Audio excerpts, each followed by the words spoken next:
اللہ کی راہ پہ جو چل پڑے, سچی توبہ کر لے, اللہ پھر کیسی عزت عطا فرماتا ہے. حضرت بشر حافی کا واقعہ آپ کو یاد ہوگا. آپ توبہ سے پہلے شرابی تھے, شراب کے نشے میں دھت رہا کرتے تھے. بڑا خوبصورت واقعہ ہے کہ اللہ کے نام کی جب آپ نے تعظیم کی اور آپ کو یہ پیغام ملا کہ اے بشر تم نے ہمارے نام کو بلند کیا, ہم تمہارے نام کو بلند کریں گے. آپ نے توبہ کی, عبادت میں لگ گئے. اللہ تعالیٰ کی معرفت کا عالم یہ تھا کہ آپ ننگے پیر رہا کرتے تھے. حافی کہتے ننگے پیر رہنے والوں کو. اب جب آپ ننگے پیر گلیوں میں گھوما کرتے تو اس شہر کے جانور راستے پر نجاست نہیں کرتے تھے. کیوں نہیں کرتے تھے؟ کہ حضرت بشر ننگے پاؤں رہتے ہیں, کہیں ان کے پیر گندے نہ ہو جائیں. ارے وہ شخص جو توبہ سے پہلے شرابی ہے, اب جانور بھی ادب کر رہے ہیں. بلکہ عالم یہ تھا کہ ایک چرواہے کے ایک جانور نے راستے پر گندگی کر دی تو اس نے کہا ہو نہ ہو, لگتا ہے حضرت بشر کا انتقال ہو گیا ہے. جب معلوم کیا تو پتا چلا کہ ہاں حضرت بشر حافی کا انتقال ہو گیا. اللہ اکبر, گویا اللہ نے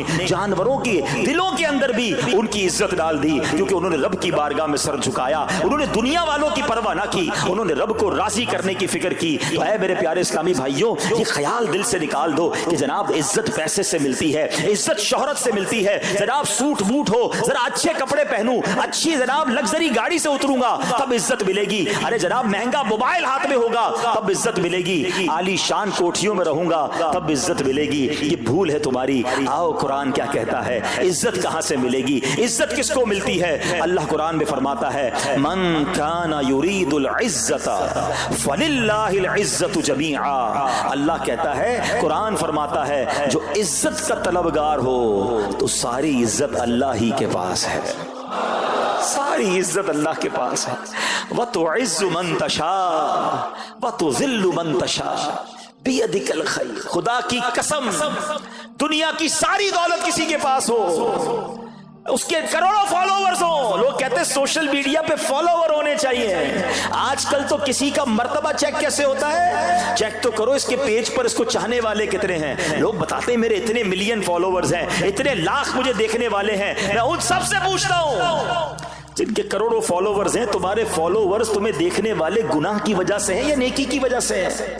کبھی سوچا کہ 1 کروڑ لوگ تمہیں دیکھتے ہیں مگر تمہارا ناچ گانا دیکھتے ہیں, تمہاری بے حیائی دیکھتے ہیں, اور وہ جب بھی دیکھتے ہیں سارا گناہ تمہیں بھی ملتا. یہ کیوں نہیں سوچتے کہ یہ فالوورشپ کیا کرنی ہے؟ یار میرے اتنے فالوور, میرے اتنے چاہنے والے, میرے پاس اتنا پیسہ, ساری دنیا تمہیں چاہے اور رب نہ چاہے نا, سب برباد ہو جائے گا. ہاں جب رب نے چاہنا ہے ذلیل و خوار ہو جاتا ہے انسان, اور رب نے جس کے مقدر میں عزت لکھی ہے نا اسے ایسا عروج عطا فرماتا ہے. بتاؤ نا کون سا یوٹیوب, کون سا فیس بک تھا خواجہ غریب نواز کے زمانے میں؟ لوگ کہتے اتنے ملین فالوور. میں بتاتا ہوں دنیا کا کون سا مسلمان ہے جو میرے خواجہ غریب نواز کو فالو نہیں کرتا. امام حسین کے زمانے میں کون سا جناب فیس بک اور انسٹاگرام تھا, مگر کیسا رب کو راضی کیا. ارے وہ مسلمان کیسا جس کے دل میں امام حسین کی محبت نہیں ہے, سرکار کی آل کی محبت نہیں ہے. دلوں میں بستی ہیں یہ ہستیاں. کیوں؟ رب کو راضی کیا, رب نے سب کو راضی کر دیا. ہمارا پرابلم یہ ہے, ہم سب کو راضی کرنے کے چکر میں ہم رب کو ناراض کر رہے ہیں. نہ کرو ایسا, اللہ کو راضی کرو, اللہ کے حبیب کو راضی کرو. بس لوگ راضی ہو جائیں, دوست راضی ہو جائیں, بیوی راضی ہو جائے, بچے راضی ہو جائیں. ضرور کرو اپنے بیوی بچوں کو راضی, مگر ایسے راضی تو نہ کرو نا کہ اللہ ہی ناراض ہو جائے. لوگ کہتے کیا کرے, کر رہے ہیں جناب بچوں کی خوشی کے لیے. ارے ضرور کرو اپنے بچوں کو خوش, مگر ایسی خوشی نہ مناؤ کہ تمہارا رب ہی تم سے ناراض ہو جائے. وہ ناراض ہو گیا تو میں کدھر جاؤں گا؟ وہ میرا خالق ہے, وہ میرا مالک ہے, میں نے اسی کے دربار سے بخشش لینی ہے. وہ جنت کا بھی مالک ہے.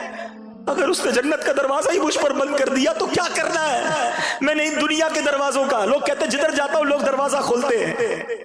اگر گناہوں والی زندگی ہے, حرام روزی ہے, رب کو ناراض کر رہے ہو, جس دفتر میں جاتے ہو دروازہ کھل جاتا ہے, لیکن اللہ ناراض ہو گیا اور جنت کا دروازہ بند ہو گیا, کدھر جاؤں گا میں؟ پھر کون سی سورس کام آئے گی, پھر کون سا فالوئنگ کام آئے گی, پھر کون سا پیسہ کام آئے گا؟ خدا را زندگی ایسے گزارو کہ جب قبر میں جاؤں نا, پتہ ہے اللہ جس سے راضی ہوگا, جب وہ قبر میں جائے گا اس کو کیا کہا جائے گا؟ نم کا نومت العروس, سو جا کہ جیسے دلہن سوتی ہے. اللہ کرے کہ قبر میں جائیں تو ہمیں سننے کو ملے. ایسا نہ ہو کہ قبر میں جائیں تو مار پڑے, قبر میں جائیں تو سانپ اور بچھو آ جائیں, قبر میں جائیں تو آگ آ جائے. اے نرم بستروں پر سونے والوں, اے بڑے بڑے بیڈ روم اور بڑے بڑے ڈرائنگ روم کے خواب دیکھنے والوں, دنیا تو کر لی اچھی, اگر قبر میں کیڑے مکوڑے آ گئے تو کدھر جائیں گے؟ زندگی ایسے گزارو کہ قبر روشن ہو جائے, زندگی ایسے گزارو کہ قیامت کے دن پکار پڑے کہ یہ اللہ کا پیارا ہے. آپ کو پتہ ہے قیامت کے دن ایک اعلان ہوگا, سب نے سورہ یاسین پڑھی ہوگی, میں اس پہ ظن کرتا ہوں اور کئی بار سنی بھی ہوگی. اس میں ایک آیت ہے, وَامْتَازُوا الْيَوْمَ أَيُّهَا الْمُجْرِمُونَ, اے مجرموں آج کے دن الگ ہو جاؤ. اور یہ حضرت آدم علیہ السلام کو کہا جائے گا کہ مجرموں کو الگ کر دو. حضرت آدم علیہ السلام کہیں گے کہ یا اللہ کتنوں میں سے کتنوں کو الگ کروں. لوگ کہتے ہیں میرے پاس ایسا کارڈ ہے کہ میں وی آئی پی لائن سے گزر جاتا ہوں, ایئرپورٹ پہ میرے پاس فلاں لاؤنج کی کی ہے, میں جاتا ہوں تو میں لائن میں نہیں لگتا, وی آئی پی لائن سے نکلتا ہوں. آؤ میں بتاتا ہوں قیامت کے دن بھی دو لائنیں لگیں گی. قرآن کہتا ہے وَامْتَازُوا الْيَوْمَ أَيُّهَا الْمُجْرِمُونَ, اے مجرموں آج کے دن الگ ہو جاؤ. حضرت آدم عرض کریں گے مولا کتنوں میں سے کتنوں کو الگ کروں. ارشاد ہوگا اے آدم 1000 میں سے 999 الگ کر دو. 999 مجرموں کی لائن میں ہوں گے اور ایک بندہ ان 1000 میں سے نیکوکاروں کی لائن میں ہوگا. ساری دنیا میں وی آئی پی لائن میں کھڑا رہا, اور اگر قیامت کے دن مجرموں کی لائن میں کھڑا کر دیا گیا تو کدھر جاؤں گا؟ کبھی سوچا ہم نے؟ شراب پینے والا کیوں نہیں سوچتا؟ نمازیں قضا کرنے والا کیوں نہیں سوچتا؟ حرام روزی کمانے والا کیوں نہیں سوچتا؟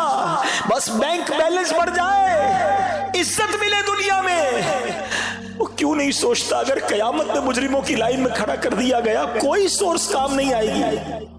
بلکہ کتابوں میں لکھا کہ اس دن باپ گناہ گاروں کی لائن میں ہوگا اور کوئی بیٹا نیکوں کی لائن میں ہوگا.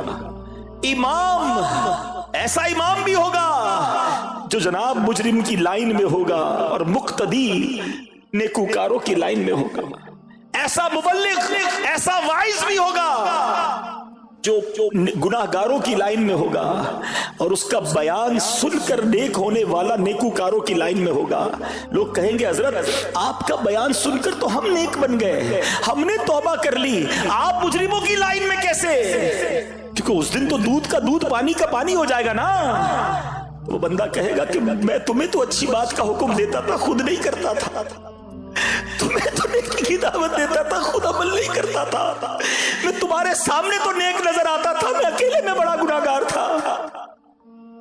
میرے پیارے اسلامی بھائیوں پھر یہ آیت سن لو, من کان یرید العزت فللہ العزت جمیعا, جو عزت کا طلبگار ہو تو ساری عزت اللہ ہی کے پاس ہے. اے اللہ ہمیں قیامت کے دن کی ذلت سے بچا لے. اس عزت کا کیا کرنا ہے یار, جدھر جاؤ لوگ کھڑے ہو جاتے ہیں, جدھر جاؤ لوگ پیار کرتے ہیں, قیامت کے دن ذلیل ہو گئے تو کیا ہوگا؟ ادھر تو جس کے نامہ اعمال کھلیں گے تو پتا چلے گا نا. اتنی بڑی بڑی باتیں کرتا تھا دنیا میں, یہ دیکھو اس کا حال یہ ہے, کدھر جائیں گے؟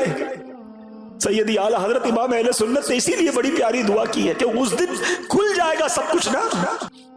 اللہ سے دعا کرتے ہیں یا الہی نام